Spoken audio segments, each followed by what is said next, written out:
Lost Walk of Carol Ann Stevens. It began with something so ordinary, a little girl in Cardiff skipping to the corner shop for sweets.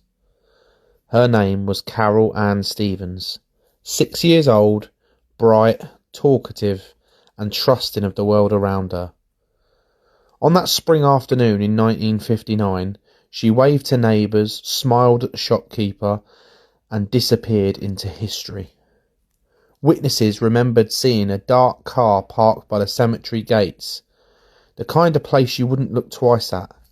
Carol Ann was seen leaning out of the window and chatting to someone on the inside. No one knows what was said, but when the car pulled away, so did she, and from that moment on, the world changed. Police searched through the night, volunteers scoured the fields and back lanes. The city held its breath. Days passed, and hope that she might come home again began to fade. Then 2 weeks later, miles from home, a farmer found something that would haunt Wales for decades. In a shallow stream in Carmarthenshire, Carol Ann's 3-foot 6-inch body was discovered, hidden beneath the brush. She had been sexually assaulted and strangled before being dumped in a small ravine miles away from where she was taken. Whoever had taken her had crossed half the country. They had chosen a place that no child should ever end up. Remote, quiet, wet, damp, unseen. It wasn't random. It was a deliberate and sick attack.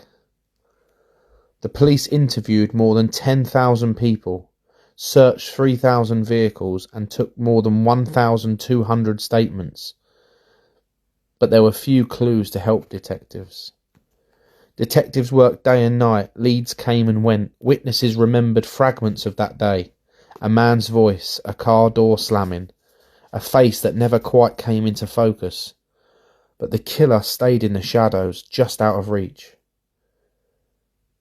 The years rolled on, families moved, streets changed, but for Carol Ann's family, time never softened their loss. Her mother, who never stopped asking why, who could do this to a child? Decades later, detectives reopened the case, hoping that modern science could uncover what the past had hidden. DNA samples were tested, old evidence was re-examined. A childhood friend of Carol's, and now detective himself, took up the case once more.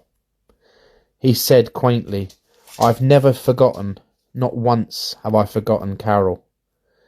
60 years have passed.